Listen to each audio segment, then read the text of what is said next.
नमस्कार साथियों, आप सभी का हमारे चैनल में बहुत बहुत स्वागत है। तो दोस्तों, प्रीवियस वीडियो लेक्चर में हम लोगों ने पढ़ा था भारत महिमा पाठ का जो हमारी जो सीरीज जो चल रही है वह क्लास 10th की पीयूषम की सीरीज जो चल रही है उसी को हम लोग पढ़ रहे हैं।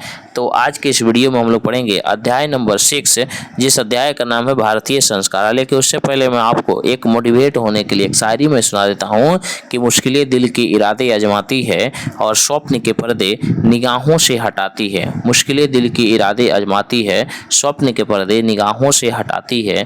ठोकरे खाकर हौसला मत हार ओ मुसाफिर, क्योंकि ठोकरे ही इंसान को चलना सिखलाती है। जी हाँ मेरे दोस्त, ठोकरे ही इंसान को चलना सिखलाती है। तो आज की इस वीडियो में मैं आप सभी लोगों को बताने वाला हूं कि आप सभी लोग यहां पर देखेंगे और समझेंगे कि भारतीय संस्कार पाठ के बारे में आप सभी यहां पर समझने का प्रयास करेंगे कि भारतीय संस्कार पाठ में क्या दिया गया है और किस तरीके की बातें को आप बताई गई है, जिसको आप जान करके और अपने मार्क्स में इजाफा कर सकते हैं और आप अपना मार्क्स को बढ़ा सकते हैं। तो ये हम शुरू करते हैं। संस्कारों की जो संख्या की जो बात आती है कि संस्कारों की संख्या कितनी है, तो ये संस्कारों की संख्या जो है वह 16 है। कुल संस्कार कितने हैं जी? तो कुल संस्कार 16 हैं। यदि आपसे ये पूछा जाए कि संस्कार कितने प्रकार के हैं, तो संस्कार 5 प्रकार के हैं। कितने प्रकार के हैं जी?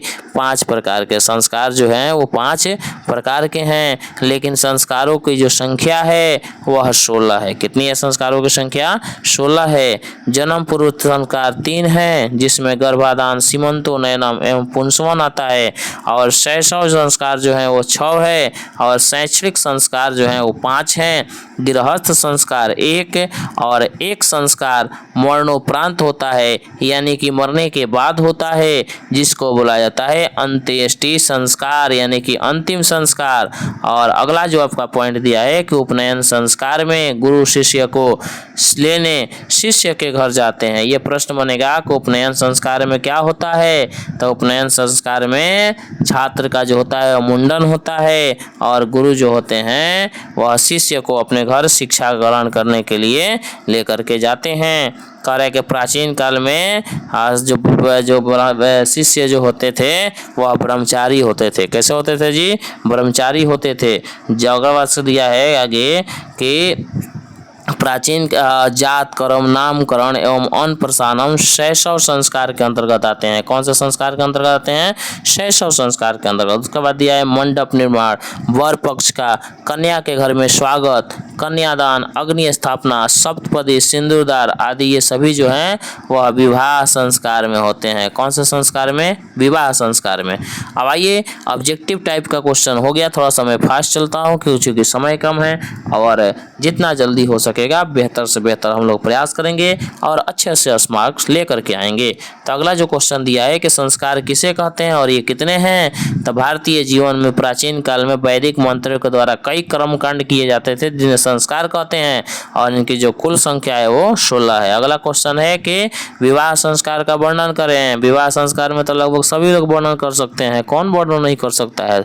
विवाह में देखिएगा तो आगे ही रहता है। लोग विवाह संस्कार के बारे में वर्णन नहीं कर पाइएगा जी, एकदम ऐसा नहीं हो सकता है कि विवाह संस्कार के बारे में आप वर्णन नहीं कर सकते हैं। चलिए कोई नहीं, फिर भी मैं आपको बता देता हूँ कि विवाह संस्कार एक पवित्र संस्कार होता है। विवाह संस्कार पवित्र संस्कार है और इस संस्कार में मंडप का निर्माण, वधू के घर में वर पक्ष का स्वागत, कन्यादान, अग्नि की स्थापना, सप्तपदी, सिंदूरदान इत्यादि ये सारे कर्मकांड जो होते हैं वो किए जाते हैं। अगला जो है कि भारतीय संस्कार कौन कौन से हैं? तो भारतीय संस्कार 5 भागों में बांटा गया है। जन्म पूर्व संस्कार, शैशव संस्कार, शिक्षण संस्कार, गृहस्थ संस्कार एवं मरणोपरांत संस्कार यानी अंत्येष्टि संस्कार। आगे कह रहा है कि संस्कारों का क्या महत्व है? तो भारतीय जीवन में संस्कारों का अत्यंत महत्व है। यह हमें कई प्रकार के पापों एवं दोषों से मुक्त कराता है और पापों एवं दोषों से हम लोग क्या हो जाते हैं? मुक्त हो जाते हैं। अगला जो है आपका क्वेश्चन कि किसान संस्कार के बारे में बताएं कि किसान संस्कार में क्या होता है? तो किसान संस्कार में शिष्य गुरु के घर में अपने केश को काटता है। तो ये रहा आपका जो है भारतीय संस्कार पाठ पार्ट से उसका पॉइंट वाइज क्वेश्चन आंसर, जो कि इससे ज़्यादा जो है आपके बिहार बोर्ड में नहीं पूछा जाएगा, इसी के अंदर में रहेगा। तो आप सभी से निवेदन है कि आप सभी इस वीडियो को अंत तक जरूर देखें और अंत तक बने रहे, और जिन्होंने अंत तक वीडियो का बना रहा उन सभी के लोगों के लिए एक प्यारा सा धन्यवाद। Thank you, thanks for watching my video.